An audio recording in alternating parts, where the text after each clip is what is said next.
Hey guys, I wanted to tell you a little bit about our new multi-cooker, Pampered Chef's pressure cooker. And we had our quick cooker, and then this is the step up from that. It's got additional features and functionality. I'm going to show you how I make one of our family's favorite recipes. I forgot my scissors. Good thing I have them right here. This is called chicken parmesan pasta, and it literally takes like 3 minutes to assemble, and then it cooks, and it's about 20 minutes in total. So what you would do if you were following the instructions is turn the multi-cooker to sear and start searing your chicken breasts or chicken tenders cut into little bits. I haven't thawed mine, so mine is still frozen, and I actually am using thighs instead of chicken tenders, which works fine. It works if you have chicken breasts also. So what I'm going to do is put this chunk of chicken right in the multi-cooker. Trust me, I have done this before and it works. So that's what makes this so amazing, is that you can cook meat from frozen and it still turns out amazing. Okay, so then the next thing, I am actually going to turn it on to sear and just start warming it up. And it's on medium, which is fine because really I am just warming this up.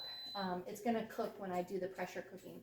Then we have 2 tablespoons of Italian seasoning, and if you didn't know, the lid is it's a generous tablespoon. So you can use the lid to measure. Isn't that cool?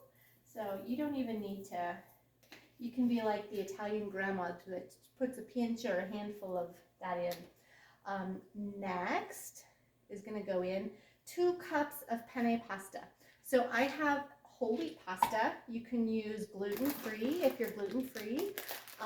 And you guys, you have seen the shelves in the stores, right? So I didn't have enough of the penne pasta, but I have little shelves, and that's going to work just fine. You can use whatever kind of pasta you like. I have used shells, I've used rotinis. Use what you've got, use what you like. Penne is just kind of a traditional for chicken parmesan pasta. So that's just going to go in.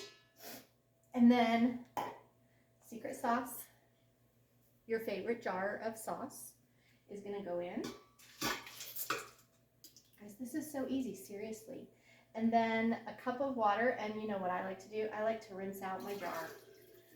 Don't waste any of the good sauce.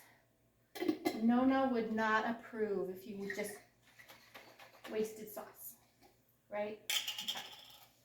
I'm not Italian, so I'm just assuming, but I know my German mother would very much disapprove wasting anything.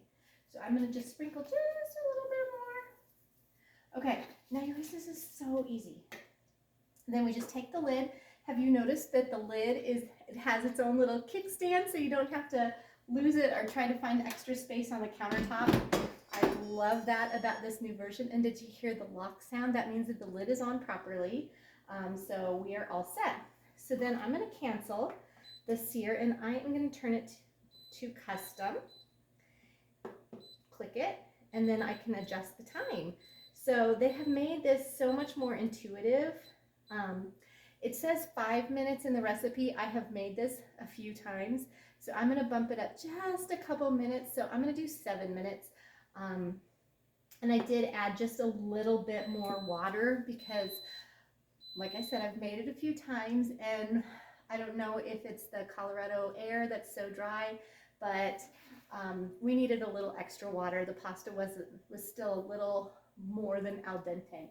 So while that is coming to pressure, let me tell you a little bit more about the multi-cooker. So it has a lot of the same functionality as the quick cooker. So if you have a quick cooker or you wanted a quick cooker, this does all the same and more. So I'll just go through the 16 settings. We've got custom, sear. The sear now has 3 different temperatures, low, medium, and high, depending on if you're trying to brown meat or start cooking veggies. You can change the temperature. So that's a new and improvement. Poultry, beef or pork, seafood, white rice, whole grains, soup, beans. That's one of my favorite things. I love to do black beans, or you can even do soup from like kidney beans or white beans or whatever. The The bean setting is fantastic. Dessert, you can make a cheesecake. I've made cheesecake in here and it turns out so good. Steam. Now, if you're just going to steam something like shrimp or veggies, you would choose the steam setting. Isn't that easy? Slow cook, like you can make soup or chili or a roast in a slow cook mode instead of the quick cook. So it does both. Sous vide is what is new and what is so trendy, and everybody's doing it. So what that is, it's like a precise cooking in a water bath. It's somewhere between a slow cook and a roast, but you put it in a vacuum seal baggie. You can use one of our new silicone resealable bags, and you dunk it into the water. Actually, first you preheat the water to a very precise temperature. So we have a cooking guide and it tells you all the best temperatures. So if you're cooking steak and you like it medium or you like it medium rare, you can set it to a precise temperature. Preheat your water, put your seasoned steak in the baggie and submerge it, and then hit start, and it'll cook it to a very precise temperature. So the entirety of your meal is cooked to perfection.